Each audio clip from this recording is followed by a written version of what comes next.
illallah wahdahu la syarika lah wa asyhadu anna sayyidana Muhammadan abduhu wa rasuluhu la nabiyya ba'dah. Allahumma fassalli wa sallim wa barik ala Muhammadin wa ala alihi wa ashabihi ajma'in, amma ba'du. Faqad qala Allah ta'ala fi kitabihil karim, a'udzu billahi minasy syaithanir rajim, ma yaf'alu Allahu bi'adzabikum in syakartum wa amantum wa kana Allahu syakiran alima.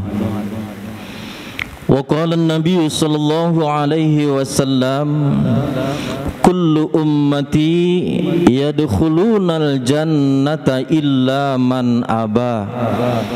Qalu ya Rasulullah wa man ya'ba? Qala man ata'ani dakhalal jannah wa man 'asani faqad aba. Puji dan syukur selalu kita panjatkan kepada Zat yang Maha Ghafur. Alhamdulillah hingga detik ini kita masih berada di dalam lindungannya. Salawat dan salam selalu kita curahkan kepada pemimpin tauladan Nabi kita Muhammad sallallahu alaihi wasallam yang telah membawa umatnya ke jalan yang benar.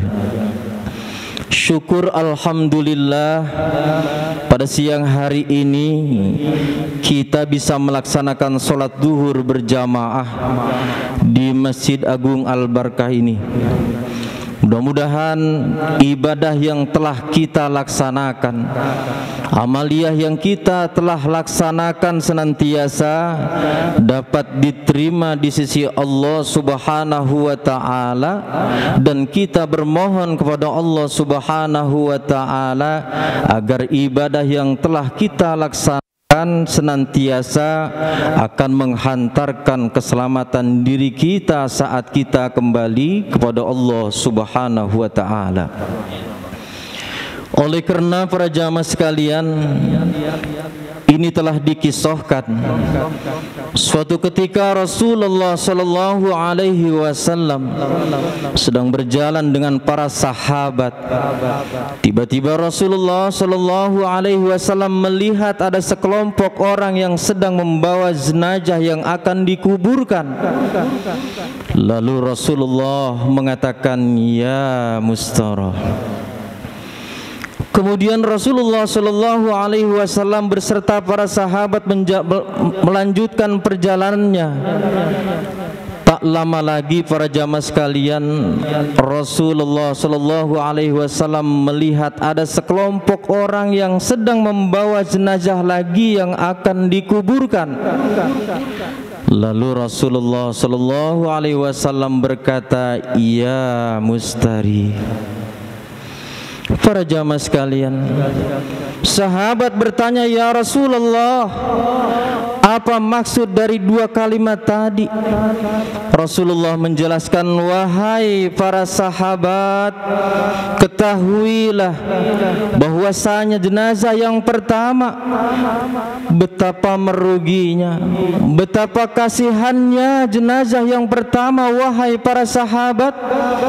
Oleh karena dengan ibadah yang ia lakukan, amal ibadah dan kebaikan-kebaikan yang ia lakukan semasa hidupnya, di saat ia kembali kepada Allah Subhanahu wa ta'ala, ternyata amal ibadahnya para jamaah sekalian tidak menghantarkan keselamatan dirinya." Para jamaah sekalian, sahabat bertanya kembali, "Ya Rasulullah, kenapa orang tersebut?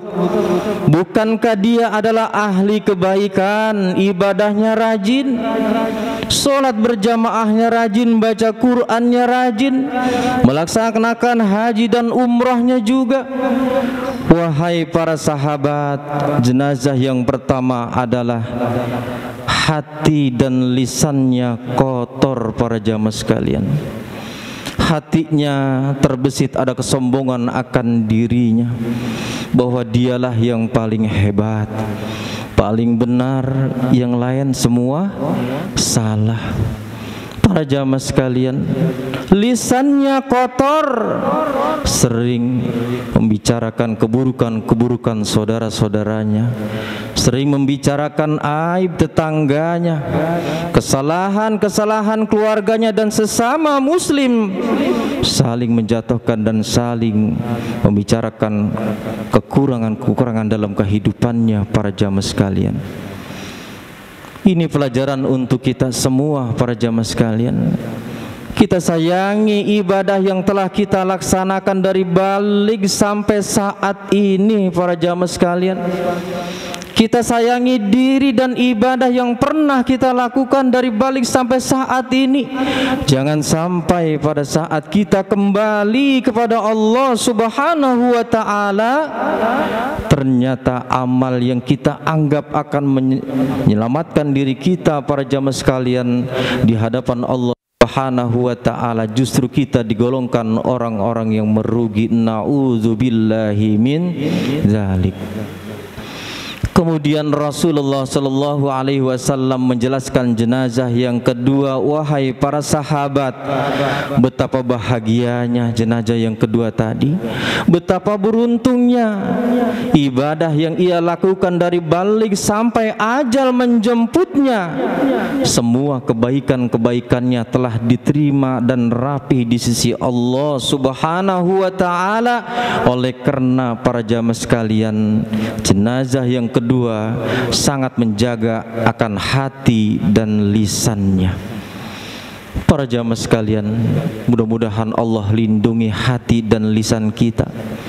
Kita jaga hati dan lisan kita dengan memperbanyak kalimat thayyibah. Para jamaah sekalian, di dalam nasihat Nasaihul Ibad, jika kita ingin dijaga oleh Allah Subhanahu wa ta'ala, setiap tarikan napas kita jangan lepas kalimat Allah, Allah, Allah. Para jamaah sekalian, lebih dari itu perbanyak untuk bersolawat kepada Nabi. Lebih dari itu perbanyak untuk membaca istighfar kita kepada Allah Subhanahu wa ta'ala. Kita manusia sangat banyak kesalahan dan dosa kita, para jamaah sekalian, baik kepada manusia terlebih kepada Allah Subhanahu wa ta'ala. Kita bermohon lindungi hati dan lisan kita agar kita kembali kepada Allah Subhanahu wa ta'ala dalam keadaan selamat dan menjadi orang-orang yang beruntung di hadapan Allah Subhanahu wa ta'ala. Mungkin ini saja yang bisa dapat saya sampaikan. Lebih kurang saya mohon maaf. Saya bukan untuk menceramahi para jamaah sekalian, saya semata-mata untuk mengingatkan diri dan keluarga saya, dan mudah-mudahan ini ada manfaatnya untuk kita semua. Demikian akhir kata. Assalamualaikum warahmatullahi wabarakatuh.